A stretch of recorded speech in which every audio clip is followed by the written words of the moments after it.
Please pick up the call. Please pick up the call. Please pick up the call. Please pick up the call. Please pick up the call. Do-yoon Choi had never run through an airport in his life. He was a man who arrived 40 minutes early to everything, who let cars come to him, who had built an entire career on being the calmest person in a room full of people trying not to look panicked. He was running now, his dress shoes slapped against the polished floor of Incheon International, his suit jacket flying open, his phone pressed to his ear and ringing into a silence he could not stand. Gate 34. Departures board blinking red. 11 minutes until a door closed that he was not sure, even now, sprinting past a startled group of tourists and a cart of unclaimed luggage, he would reach in time. Before we begin, drop a comment and tell me where in the world you're watching from. I always love seeing how far these stories travel. And while you, our lovely viewer, are there, hit subscribe so you're with us for the whole ride. 7 days ago, none of this would have seemed even remotely possible. 7 days ago, he had been a man who believed he understood exactly what his life required of him. He had been wrong about almost everything, and it had taken losing her completely to learn it. Mira Whitfield had built her career on being the person who noticed the thing everyone else walked past. She was 30 years old, a senior supply chain business analyst at one of Atlanta's largest logistics consulting firms, and she had a reputation inside her company for reading a spreadsheet the way other people read a room. Quickly, completely, and without missing the one number that explained everything else. She had grown up in East Point, the oldest of three, the daughter of a postal worker and a high school math teacher, and she had learned early that the fastest way to be taken seriously in rooms that did not expect her was to simply be better prepared than everyone else in them. It had worked for a decade. It had gotten her degrees from Spelman and Georgia Tech, a corner office with a view she had earned twice over, and, 6 months before any of this began, a seat at the table for the largest joint venture her firm had ever landed, a trans-Pacific supply chain overhaul between an American retail conglomerate and Choi Logistics Group, one of the largest freight, shipping, and port operations networks in Northeast Asia. She had expected long nights and difficult routing models. She had not expected Do-yoon Choi to walk into the first planning session in Atlanta, already 3 steps ahead of the rest of the room, scanning the projected slide deck with the particular stillness of a man who had learned to hide impatience behind good posture, and then to stop scanning entirely when he reached the section she had prepared. "This bottleneck," he said, in English so precise it sounded almost rehearsed, though she would later learn it was simply how he spoke every language. "Your firm flagged this 2 quarters before mine did. Why? Because your Busan to Long Beach routing model assumes container availability that hasn't existed reliably since the 2021 disruptions," Mira said, not looking up from her laptop. "You're optimizing for a supply chain that doesn't exist anymore. I built a model for the one that does." The room went quiet in the particular way rooms go quiet when someone has said something true that nobody else was willing to say first. Do-yoon looked at her for a long moment. 31 years old, heir apparent to a company his grandfather had built out of a single freight forwarding office in Incheon after the war, a man used to being the most prepared person in any meeting he entered. And something in his expression shifted, like a door he hadn't known was there had just creaked open half an inch. "Walk me through it," he said. And she did, in 6 clean minutes. And by the end of it he had stopped taking notes and started simply listening, which she would come to learn was the rarest thing he did for anyone. Over the following 4 months, what began as a joint venture became something neither of them had built room for in their calendars. He flew to Atlanta twice, when a video call would have easily sufficed, and stayed longer than the work required both times. She found herself looking forward to the 6 a.m. calls with Seoul more than she wanted to admit, not for the routing models, but for the particular way he laughed. Low, surprised, like it caught him off guard every time, when she said something that made him forget he was supposed to be the composed one in the conversation. He told her, on a video call at 1 a.m. her time, that she reminded him of a well-designed logistics network. Nothing wasted, nothing arriving anywhere it wasn't supposed to be, every decision made with the next 50 decisions already accounted for. She told him that was, astonishingly, the single most romantic thing anyone had ever said to her, and she meant it completely. He proposed on a rooftop bar in Midtown Atlanta on an unseasonably warm October evening, 6 weeks after their joint project officially closed, with a ring he had chosen without anyone's help and absolutely no theatrics of any kind, because theatrics had never been either of their native language. He simply took her hand, told her that meeting her had rearranged the order of every priority he had built his adult life around, and asked her to let him spend the rest of it proving that had been the right rearrangement. She said yes before he finished the sentence, laughing through the tears she would later insist, unconvincingly, that she had not shed. Now she stood in a hotel room on the 11th floor of a Seoul high-rise, zipping a suitcase closed, for reasons entirely different from the ones that had brought her here, but that part of the story was still 7 days away, and she did not know it yet. What she knew, on this first morning, was that she was about to meet the family of the man she loved, in a country she had spent 3 weeks studying like a graduate thesis, and that her heart was doing something in her chest that no amount of deliberate, deep, 4-count breathing had managed to fully settle. She had researched everything. She had watched a dozen video essays on Korean family etiquette, practiced the correct depth of bow for greeting elders until her lower back ached, learned the proper two-handed way to receive and give objects, and written out a small notebook's worth of Korean phrases that she repeated under her breath in her Atlanta kitchen until they sat comfortably enough in her mouth to survive contact with a real conversation. She had chosen her outfit with the same precision she brought to a client presentation, a tailored ivory suit, understated, professional without being severe, low heels that could survive a full day of standing and bowing and being assessed. She was not doing any of this out of anxiety, or at least that was what she told herself. She was doing it out of respect. There was a difference, and she understood it clearly, even if her stomach did not seem entirely convinced. Do-yoon emerged from the bathroom, adjusting his watch, and caught her checking her reflection for what was probably the 4th time. "You've read at least 4 books about this," he said. 5, she said. "The 5th was specifically about tea ceremony etiquette, and I have 0 regrets about that decision." He laughed the real laugh, the one that started somewhere low in his chest and always seemed to surprise him on the way out, and picked up his bag. "My family will love you." "You keep saying that." "It's starting to feel like a strategy." "It's not a strategy, it's a certainty." He looked at her with the calm, settled confidence that had first made her stop scrolling through her phone in a conference room 8 months ago. "I know my family, and I know you. You haven't actually introduced us yet." "I don't need to have done it yet to know it." He held out his hand. "Come on. Let's go be certain together." The Choi family estate sat above the Han River in Seongbuk-dong, one of Seoul's oldest and quietest wealth enclaves, tucked behind gates and old pine trees in a neighborhood where the noise of the city seemed to simply decide not to follow.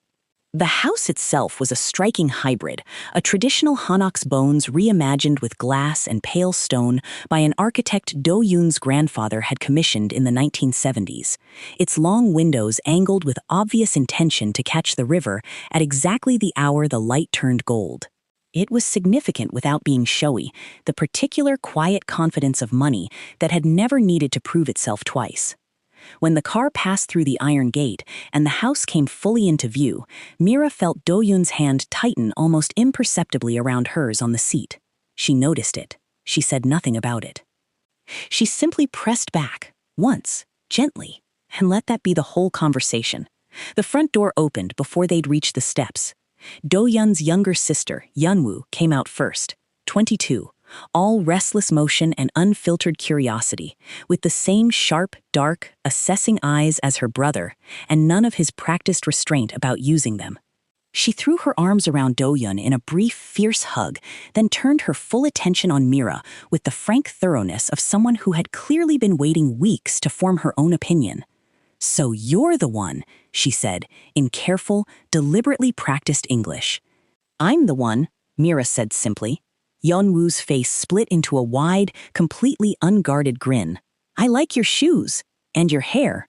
How long does the hair take?" "The shoes, about 2 seconds of decision-making. The hair, considerably longer. We're talking a whole production." Yeonwoo laughed, delighted, and the sound of it seemed to loosen something in the air that had been quietly held taut since the car passed the gate. Do-yoon's mother, Han Sun-hee, appeared a moment later in the doorway, Tall, composed, in her mid-50s, her silver-streaked hair swept into a flawless knot, wearing a deep plum hanbok with delicate gold embroidery at the collar. She had dressed with obvious deliberation, which told Mira something important before a single word had been exchanged. This woman was taking the moment seriously, and she was not someone who did anything carelessly.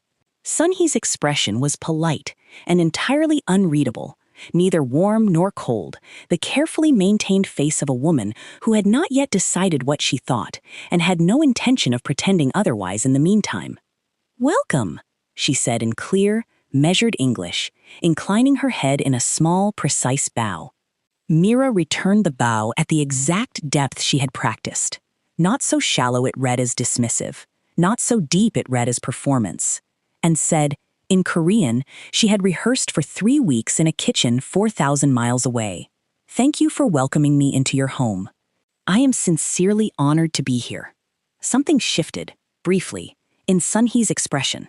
Small, almost invisible, but real. A quiet, private acknowledgement. The girl had done her homework. She had not arrived expecting Korea, or this family, to rearrange itself around her comfort. Do-Yoon's father, Choi Tae-sung, was waiting inside the entrance hall, broad-shouldered in his late 50s, a man who filled a room simply by existing in it, not through volume, but through a kind of settled gravitational weight that came from 30 years of building Choi Logistics from a mid-sized regional shipping company into one of the most consequential freight networks in Northeast Asia. He shook Mira's hand with the firm, measured grip of a man who had spent decades reading counterparties across boardroom tables and had learned that a handshake told him more than most opening statements did. "Do-Yoon has told us about you," he said, his English careful and deliberate rather than fluent. "Good things, I hope." The corner of his mouth moved, not quite a smile, but unmistakably in that direction. "Sit, eat. We will decide about the rest afterward." The afternoon unfolded more gently than Mira had let herself prepare for. The family gathered in the main sitting room, its sliding paper and wood doors open to a garden arranged with the kind of patience that suggested generations, not a single landscaper's afternoon. Do-Yoon's grandmother, Halmoni, was wheeled in by a quiet attendant, small, ancient, and entirely alert, with the bright, watchful eyes of a woman whose body had slowed considerably while her mind had not slowed at all.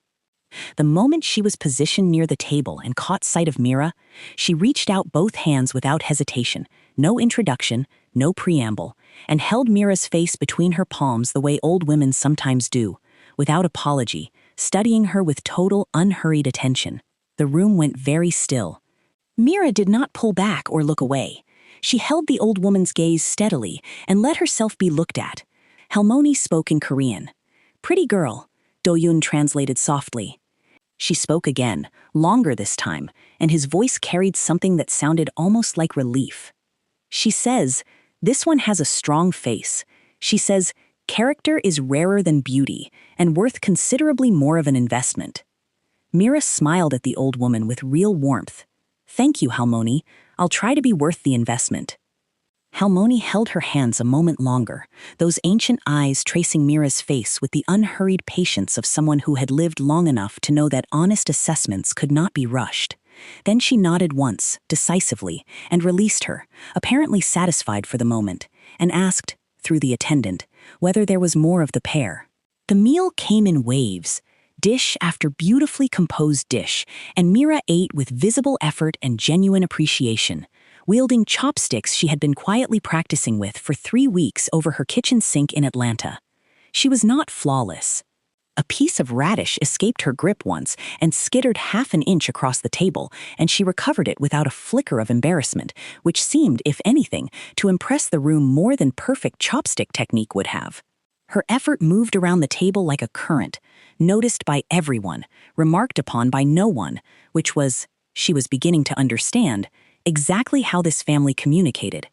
Sunhee asked about her work with the focused interest of someone who wanted to genuinely understand rather than merely fill silence. Tae-sung asked about her family background with the polite, thorough questioning of a man conducting quiet due diligence out of long habit.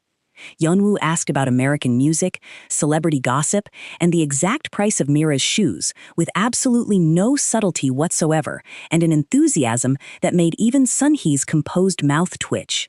Do-yoon sat beside Mira through all of it, saying little, watching everything with the quiet attention of a man observing something he had hoped for materializing in real time. His hand found hers under the table twice. It was going well. It was going remarkably, unexpectedly, carefully well. And then the front door opened.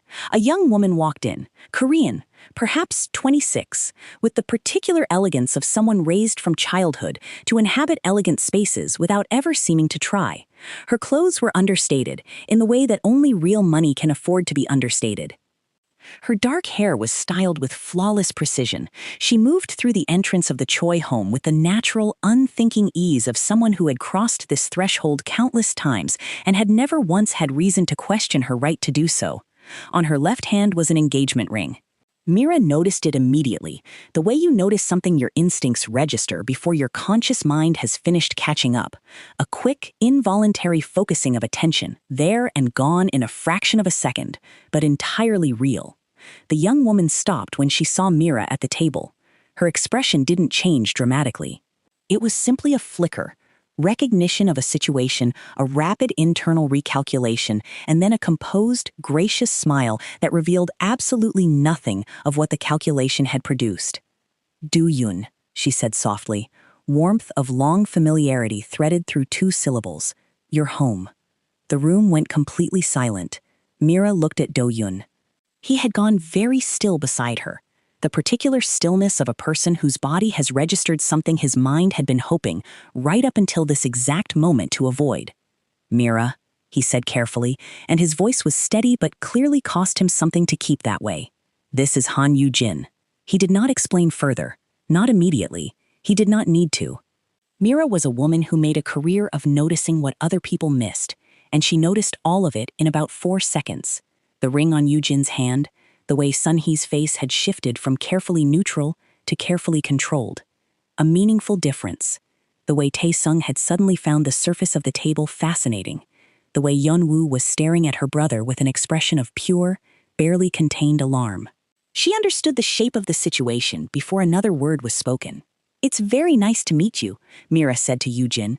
Her voice was completely even, not forced, not brittle, simply even, the way a well-engineered structure holds level under load. Yoo-jin's composed smile did not waver. The silence that followed lasted perhaps 4 seconds, and contained, Mira would think much later, roughly 4 years of implication. Then Tae-sung cleared his throat and said something quiet in Korean, and Sunhee rose to formally welcome Yoo-jin to the table, and Yeonwoo kept staring at her brother with a question she clearly did not trust herself to ask out loud yet, and Halmoni, from her position by the window, simply watched everything with those ancient, sharp eyes and said absolutely nothing at all. Before we go further, who do you think that woman is? Drop your guess in the comments right now, before you continue. Is she a rival? Something worse? Comment your prediction, hit subscribe so you don't miss where this goes, and let's see who called it correctly by the end. That evening, after Yoo-jin had been settled into a guest wing, and the house had grown quiet, and the last sounds of dinner dishes being cleared had faded from the kitchen, Tae-sung called his son into the study. Mira sat alone in the guest room she'd been given. Beautiful, garden-facing, the evening light filtering gently through paper screen doors, and waited. She did not fall apart. She had never been the kind of person who fell apart before she had all the information in front of her. She sat on the edge of the bed, hands folded in her lap, her sketchbook untouched on the nightstand, and waited with the particular patience of someone who had learned a long time ago that patience was not the same thing as weakness. It was precision. Do-yoon returned 40 minutes later. He sat beside her, quiet for a moment, gathering himself, choosing the right place to begin. Then he told her everything. 11 years earlier, when he was 20 and preparing to leave for business school in the United States, his father and Yoo-jin's father, Chairman Han Sang-woo, majority owner of Hanshin Maritime, one of Korea's largest port operations and shipping logistics conglomerates, had quietly agreed, over years of deepening partnership, that their children would one day marry. It was not a whim. Choi Logistics and Hanshin Maritime had spent over a decade building a structurally interdependent relationship, shared port concessions in Busan and Incheon, co-signed shipping contracts spanning 3 countries, joint infrastructure investments that had taken a generation to construct. A marriage between the two families had been discussed for years, formalized privately between the fathers, and understood by both companies' inner circles as effectively settled, even if no public announcement had ever been made. When Do-yoon left for America, his father had considered the matter quietly shelved, not ended, simply paused, the way a contract sits in a drawer waiting for the right signature. Do-yoon himself had believed, or perhaps had simply allowed himself to believe, that his father's silence on the subject over the following decade meant the arrangement had dissolved on its own, the way old understandings sometimes do when nobody bothers to formally end them. 6 months ago, when word of Do-yoon's engagement reached Seoul, Chairman Han had appeared in Tae-sung's office without an appointment. The understanding between the families had never been formally dissolved. Plans had quietly been made. Expectations had quietly been set. The kind of expectations that, in the world both fathers operated in, carried the full weight of a signed contract, whether or not any paper existed. "Did you know any of this when you asked me to marry you?" Mira asked, once he'd finished. "I knew the arrangement had existed," he said. "I believed, completely, that my father had ended it. I was wrong about that." "That's important, Do-yoon. That is a very important thing to have been wrong about." "I know, and what I want hasn't moved. I want to marry you." "That has not changed by 1 degree, and it will not change." Mira stood and walked to the window. Outside, the garden was settling into evening darkness, and somewhere beyond the hills, the Han River caught the last of the light. "I won't compete," she said finally, her voice quiet, but entirely certain. "I want you to understand that from the very beginning, and I want you to actually believe me when I say it. I won't argue with your family or perform for them or try to make anyone choose me over an obligation your father made years before I even existed. Either I belong in this family or I don't. I'm not going to beg anyone to let me belong somewhere." She paused. "But I'm also not leaving. Not yet. Not until I understand this fully, and we've decided together, you and I, what the right thing to actually do is." He crossed the room and stood beside her at the window. He didn't reach for her hand. He simply stood there, looking out at the same darkness, the same distance. "That's why I love you," he said quietly. "I know," she said, and despite everything pressing in around them, something that was almost a smile crossed her face. "You have very good taste." The next morning, Mira was downstairs before anyone else. She found the kitchen, large, traditional in its bones, modern appliances fitted carefully into a space clearly designed for a different era, and after a few minutes of quiet exploration, found enough to make herself useful. She was not a remarkable cook, but she was competent and willing, and by the time the household began stirring, she had arranged a careful bowl of fruit, set the breakfast table, and coaxed the unfamiliar rice cooker into cooperation through patient, methodical trial and error, the same way she approached any unfamiliar system. Halmoni found her there first, wheeled in by her attendant, and stopped completely at the sight of Mira moving quietly around the kitchen with the table already set. She studied the scene for a long, assessing moment, then said something in Korean. "She says you wake up early," the attendant translated. "Yes," Mira said. Halmoni spoke again. "She says early risers have honest hearts." Mira looked at the old woman with real warmth. "I hope that turns out to be true about me." Halmoni made a simple gesture with one hand, "Sit with me," and so Mira sat, and the two of them spent the early morning in a kind of easy, unhurried quiet, eating fruit together, Halmoni occasionally offering something the attendant translated, Mira responding, and between them, in that quiet kitchen, something genuine and unrushed began, slowly, to grow. Over the days that followed, the house settled into an uneasy but functioning rhythm. Do-yoon split his time between his father's study, where the business dimensions of the situation were discussed with increasing tension, and long afternoons with Mira exploring Seoul, and evenings at family dinners that required careful navigation from everyone at the table. Mira, for her part, threw herself into understanding exactly where she was, because she had always believed that genuinely trying to understand a place was itself a form of respect for it. She went to Gwangjang Market at dawn one morning with Yunwoo, who had appointed herself an enthusiastic and only partially reliable tour guide, and watched the organized chaos of vendors setting up their stalls with real fascination, sketching the layout of the alleys in her notebook the way she once sketched supply routes, noting the logic underneath the apparent disorder. One afternoon, Yunwoo found her sitting on a low stone wall near a hillside temple, notebook open across her knees, sketching the roofline of an old building with careful attention.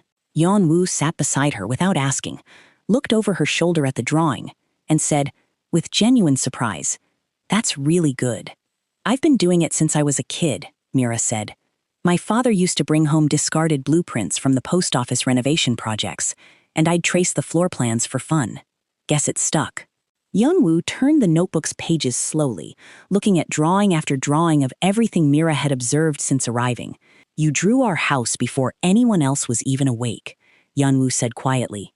She studied it for a long moment, then looked up with those same frank, sharp eyes her brother had. "Are you going to leave?" Mira looked at her directly. "No, even with everything that's happening, even with all of it." Yeonwoo was quiet, looking out at the city below the temple wall. Then she said carefully, "My brother is happier with you than I have ever seen him in my entire life. I'm not saying that to be kind.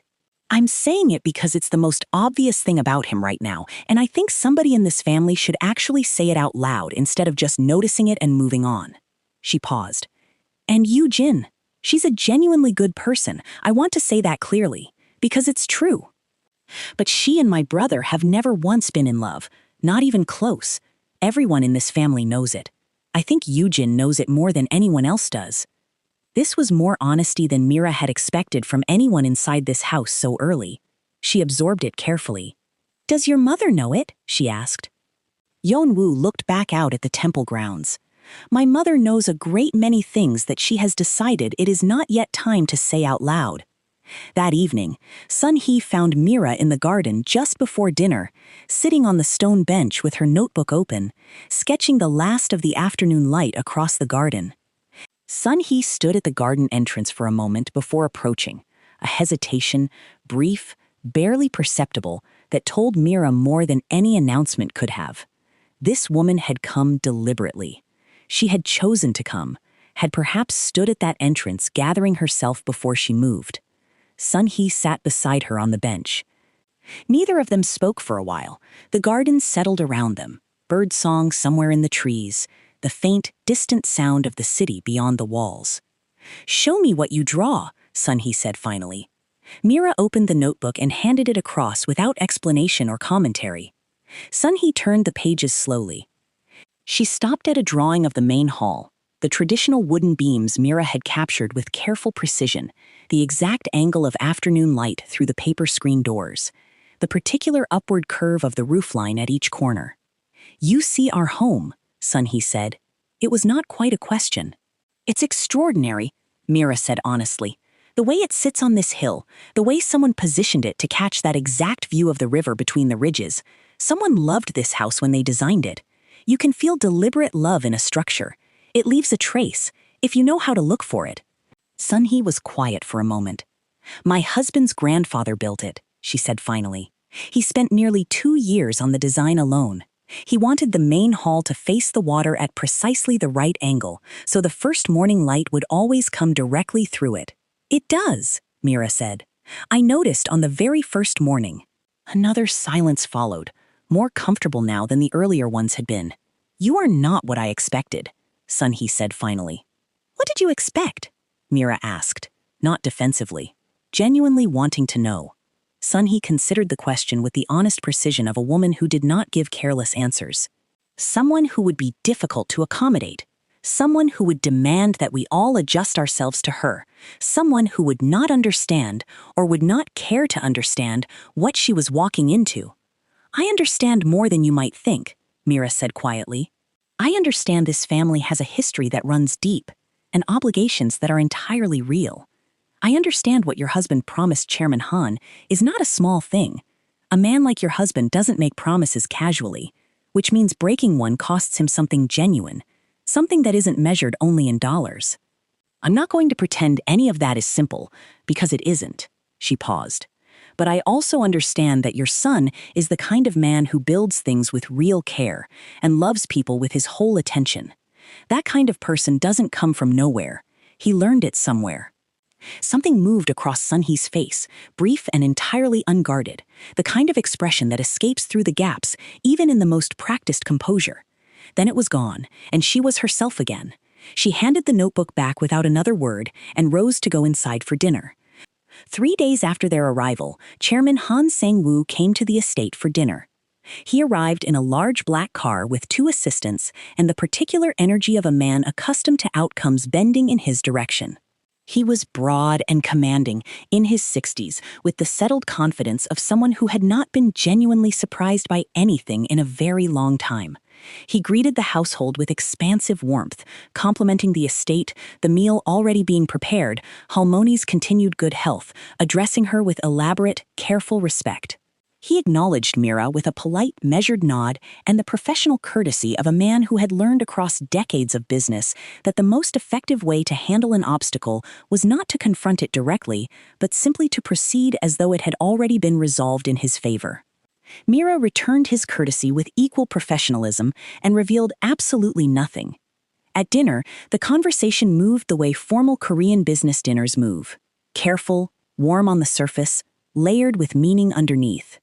Taesung and Chairman Han spoke in the easy shorthand of men who had built something significant together over a long time. Sun-hee managed the table with flawless hosting. Yoo-jin sat beside her father, composed and lovely and, Mira thought, somewhat less readable than she had been in the preceding days. Do-yoon sat beside Mira and said very little, the concentrated kind of quiet that belongs to someone listening to everything, preparing for something. Mira ate her dinner with calm attention and said almost nothing, which she noticed had the effect of slightly unsettling Chairman Han. He had arrived, she suspected, expecting some visible emotional reaction from her.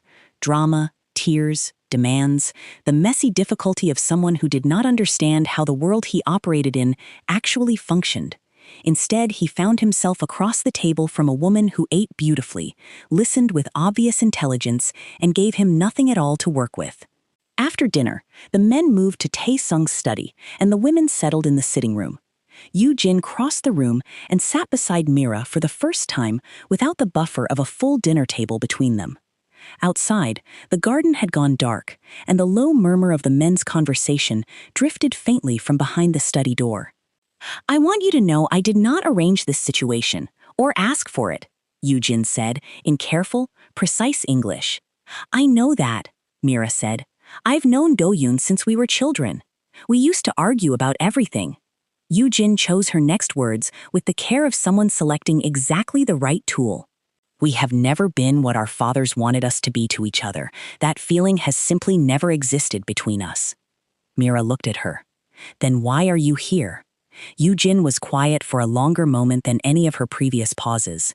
Something honest moved through her composed surface, like light moving through water. "Because my father asked me to be, and I have spent my entire life being exactly what my father asked me to be. It is, genuinely, the only thing I have ever been reliably good at." The honesty of it settled quietly between them.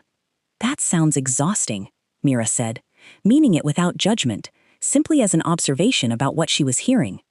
Yoo-jin looked at her with the slight surprise of someone who had expected sympathy to arrive in a softer, more decorated shape. Then something that was clearly the beginning of a real smile crossed her face, small and entirely unperformed. "It is," she said. "It genuinely is." In the study, the conversation between the men was considerably less gentle. Chairman Han laid the situation out plainly, with the directness of a man who did not believe in wasting time on indirection once an outcome seemed clear to him. The alliance had never been formally announced to the public, but it had been understood for over a decade by every executive, banker, and government official who mattered to either company. Choi Logistics and Hanshin Maritime had structured an enormous, interconnected portfolio around that understanding. Joint port concessions in Busan, shared shipping lanes across 3 regions, a massive planned expansion of container capacity along the Busan waterfront that both companies had financed based on the shared assumption of a permanent family alliance binding them together. Thousands of jobs on both sides sat downstream of contracts that had been priced and structured around that alliance holding. To dissolve it now would not stay private. It would ripple through every boardroom in Seoul and Tokyo and Los Angeles that tracked either company's creditworthiness. It would raise real, expensive questions about whether Choi Logistics' word could still be relied upon. Tae-sung listened to all of it without disagreement. He had built his company on his word. His word had been given. Do-yoon listened to everything as well. When the room went quiet, he spoke. "I respect everything you and my father have built together," he said to Chairman Han. "I respect the depth of the partnership between our families. I understand precisely what this arrangement means to the structures you've both spent years constructing." He paused, his voice remaining level and clear. "But I will not marry you, Jin. I'm telling you this directly and without ambiguity, so there is no uncertainty and no further time wasted on a path that isn't going to happen. I will not." Chairman Han studied him with the measuring look of a man recalculating mid-sentence. "You understand what this costs your father?" "Yes. The waterfront expansion, the financing structures he has spent years building around this understanding. I would spend the rest of my working life building new ones, if that's what it takes." Tae-sung sat very still beside his son. Chairman Han looked at him. "This is your son speaking." "I know," Tae-sung said, and the weight in those 2 words, the particular quality of them, the absence of any argument inside them, told Do-yoon something he had not been entirely certain of until that precise moment. His father was not going to fight him on this. Chairman Han left within the hour, not in visible anger. The man was too experienced and too controlled for anything so transparent, but with the measured, dignified withdrawal of someone who had arrived expecting a particular outcome and was leaving with a different one entirely. Do-yoon spent the following days searching, quietly and relentlessly, for some structural alternative, a way to satisfy the business obligations his father had built without requiring a marriage at all. He met with lawyers by video call late into the night. He reviewed shipping contracts and port concession agreements until his eyes ached. He found nothing that fully closed the gap. The financing for the Busan waterfront expansion, he learned in exhausting detail, had been underwritten on the specific assumption of a permanently bound alliance. Without it, 3 separate banks would be entitled to reprice or walk away from commitments that had taken years to negotiate, and Hanshin's government relationships, the permits, the customs relationships, the decades of goodwill with port authorities that Choi Logistics did not independently possess, would no longer be reliably available to the project at all. On the 6th night, standing in the hallway outside his father's study with a cup of tea he had meant to bring in, Mira heard Do-yoon's voice through the half-open door, low and resigned in a way she had never once heard from him. "There isn't another way," he was saying. "I've spent 5 days looking, and there isn't one. I'll honor the arrangement. I won't let your name, or this company, or every family that depends on it, absorb the cost of my own happiness. I'll speak with Chairman Han myself." She did not go in. She stood very still in the hallway, the teacup growing cold in her hands, and let the sentence land completely before she allowed herself to move. She did not cry where anyone could see her. She walked back to the guest room, set the tea down untouched on the nightstand, and sat with it. Not with anger, not yet, but with the particular stillness of someone doing careful, deliberate math on a problem she had not yet decided how to solve. She did not confront him that night. She did not ask him to explain himself, or repeat what she'd heard, or take it back. Instead, she opened her laptop at nearly midnight and began to read. Everything she could find on Hanshin Maritime's port concessions, on Busan's customs and permitting structure. She read until 3 in the morning, because if this was, underneath all its formality and history, fundamentally a supply chain and financing structure problem, then for the first time since she'd arrived in this beautiful, complicated house, it was a problem in her actual language. The next morning, she asked to speak with Tae-sung alone. Yeon-woo carried the request down the hall with wide eyes and barely concealed excitement at watching a genuinely interesting story develop from close range. Sun-hee appeared briefly at the study doorway when she heard, and was told, quietly and directly, by Mira herself, that she would like to speak with Do-yoon's father privately, if he was willing. Tae-sung was willing. He sat behind his large desk in a study lined with dark wood and carefully ordered bookshelves, and gestured to the chair across from him with the particular organized gravity of a man who took his work seriously. Mira sat down, folded her hands, and looked at him directly. "I want to understand the Busan waterfront expansion," she said. "Not the family history around it, the actual structure, the financing, the permits, the contracts, all of it." The silence that followed was the particular kind that happens when someone says something completely different from what was expected. He looked at her with an expression that was, for the first time since her arrival, something close to genuine surprise. "What specifically is structurally at risk?" she continued steadily. "If the relationship with Hanshin changes shape, not ends, changes shape. I need the real numbers, not the polite version." He studied her for a long moment, with the measuring eyes of a man who had spent decades assessing people and situations for a living. Then slowly, with the careful precision of someone who respected specificity and recognized it in others, he began to explain. The Busan expansion was a major infrastructure project, a significant modernization and expansion of container capacity along Busan's commercial waterfront, one of the busiest transshipment points in the entire Pacific. Choi Logistics held the land rights and the construction and freight handling capacity the project required. Hanshin Maritime held the government relationships that had made the development permits possible in the first place, and the long-standing shipping contracts that made the whole project commercially viable at the scale it had been designed for. Without the alliance in its current form, the project as currently structured could not proceed, not because the assets themselves would disappear, but because the financing had been underwritten specifically on the assumption that the two companies would remain permanently, structurally bound to each other, and 3 lending banks retained contractual rights to reprice or exit if that assumption changed. Mira listened to every detail without interrupting. Then she asked 2 questions: specific, technical.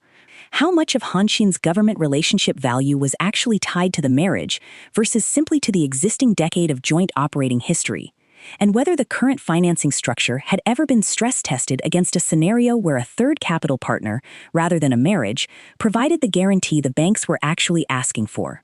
Tae-sung went very still. Those were not questions a family member asked. Those were questions an investment banker asked, and a sharp one at that. "I work in supply chain and logistics consulting," she said, once the technical exchange had run its course. "For the past several years, I've built relationships with infrastructure investors across North America and Southeast Asia who actively look for exactly this kind of Pacific port exposure, the kind of capital that wants a long-duration, asset-backed position and doesn't particularly care whether the operating partner's children happen to be married to each other." She paused and held his gaze. "I am not suggesting I can replace Chairman Han's decades of government relationships here. I can't, and I wouldn't insult either of you by pretending otherwise. But if the actual gap the banks are worried about is a durable guarantee behind the financing, rather than the marriage itself, there may be another way to provide that guarantee. I'd like to help you look for it, if you're willing to let me." The room held its silence for a long moment. "You prepared for this conversation," Tae-sung said finally, his voice shifting in a way that was subtle but entirely real. "I've been preparing since the morning after Yoo-jin walked through your front door," she said simply. He looked at her across the desk with the long, deliberate look of a man who spent his professional life making accurate assessments of people and knew precisely when he was looking at something genuine. "Tell me about the American investors," he said. They spoke for nearly 2 hours. Over the following 2 days, what Mira had opened became something considerably larger than she could have built alone, and she never once claimed otherwise. Tae-sung brought in his own chief financial officer and general counsel. He reached out, cautiously, to 2 of the infrastructure investors Mira had identified from her own professional network, and both expressed real, immediate interest in exactly the kind of asset-backed Pacific port position she had described. She was careful, throughout, never to overstate what she alone had done. She had simply asked the one question that let everyone else finally see the actual shape of the problem. But by the time that framework was solid enough to be formally presented to both families, Mira believed something else entirely, and nobody had told her otherwise. She had overheard Do-yoon's decision in that hallway 5 nights earlier, and in the flurry of meetings and calls and spreadsheets that followed, he had never once, in her hearing, said that decision had changed. As far as she knew, he still intended to honor the arrangement with Yoo-jin regardless of what the new financing structure made possible, out of some deeper sense of obligation to his father that even a solved business problem might not release him from. She would not be the reason a son publicly dishonored his father's word. Whatever the new numbers said was technically possible, and she would not stay in this beautiful house, waiting quietly to be told, eventually and kindly, that she had not, after all, been chosen. So, on the morning of the 7th day, before the household had fully woken, she packed her suitcase with the same careful precision she brought to everything, wrote a short note that she left on the guest room desk, and called a car to take her to Incheon. Tae-sung found the note an hour later, brought to him by a housekeeper who had noticed the empty guest room and the neatly made bed. It was brief, gracious, without a trace of accusation in it anywhere. "Thank you for your hospitality," it said, in Mira's careful handwriting. "I hope the fund structure serves your family and Chairman Han's well. Please tell Do-yoon I understood, and that I'm not angry. I only ever wanted him to have the family, and the company, and the peace intact. That was always more important than what I wanted for myself." Tae-sung sat with it for a long time, alone in his study, the same desk where 2 days earlier a young woman had asked him precise questions about port financing instead of pleading her own case even once. And slowly, he understood something he had gotten completely wrong. This woman had not spent the last 2 days working to win his son back, or to secure her own place in this family. She had never once, in either conversation, mentioned the marriage, or leveraged the solution she'd helped uncover, or asked for a single thing in return for it. She had done it, he now understood with sudden and uncomfortable clarity, simply because she loved his son and did not want to watch his family's legacy break, even while believing, the entire time, that she personally would still lose him regardless of the outcome. He walked immediately to his son's office and told him, without softening a single word of it, that Mira was gone, and that he, Tae-sung himself, a man who had never once in 30 years admitted to being wrong about a business decision in front of his own son, had been a fool to let his own sense of duty convince either of them that honoring his word to Chairman Han required giving up a woman who had just quietly, without asking for a shred of credit, helped save the very company that word belonged to. "Go," he said. "Your mother and Chairman Han and I will manage what remains to be managed here. Go now, or you will spend the rest of your life listening for the sound of a door you didn't run fast enough to reach." Yoo-jin, told the news only minutes later by Yeon-woo, who found her in the garden, only smiled. Small, unguarded, entirely real. "I never wanted this to be a story about him choosing duty over her, or her having to fight me for him," she said quietly.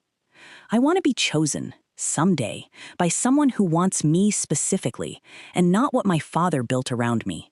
Which is how Do-yoon Choi came to be sprinting through Incheon International Airport, with his tie loosened and his jacket flying open behind him, 11 minutes collapsing into 9, into 6, into the gate agent's raised hand as he arrived, breathless, at the boarding line, just as Mira, 3 people from the counter, boarding pass already in hand, heard someone call her name in a voice that had never once, in 8 months, needed to raise itself in public before this exact moment. She turned. "I chose duty because I believed there was no other way," he said, still catching his breath, not performing anything, not managing his own reaction the way he managed everything else. "There was another way. You found it before I ever did, and you never once used it to ask me for a single thing in return. Come home, not to a compromise, to a family that is already fully yours." Mira looked at him for a long moment, the way she looked at any structure before she decided, finally, whether it would hold weight. "I told you the very first night," she said. "I wasn't leaving. I just needed everyone else in that house to find their own way to where I'd already decided to stand." The wedding took place 8 months later, on the hillside above the river. At the exact hour, the light comes through the main hall the way a grandfather none of them had ever met once designed it to. Halmoni, 82 years old by then, and in full possession of every one of her sharp faculties, declared loudly and without any translation being strictly necessary that it was, frankly, about time. Mira's own parents flew in from Atlanta, her mother in a hat that Yunwoo declared, with total sincerity, to be the single best hat she had ever seen at any event in her entire life, and her father spent most of the reception in quiet, animated conversation with Taesung about port infrastructure, the two of them getting along, everyone agreed, suspiciously well for two men who had met only that morning. Yoo Jin sent flowers from Singapore, where she had, by then, quietly begun building an investment career entirely her own, far outside her father's shadow for the first time in her adult life. The card read simply, "I hope you know exactly what it looks like now. I'm out here learning to look for it too." If you stayed with this story all the way to this moment, thank you. Your time is the most valuable thing you could give this channel, and the fact that you spent it here means everything. Subscribe so you're here when the next one goes up. Leave a comment and tell me which moment in this story stayed with you longest.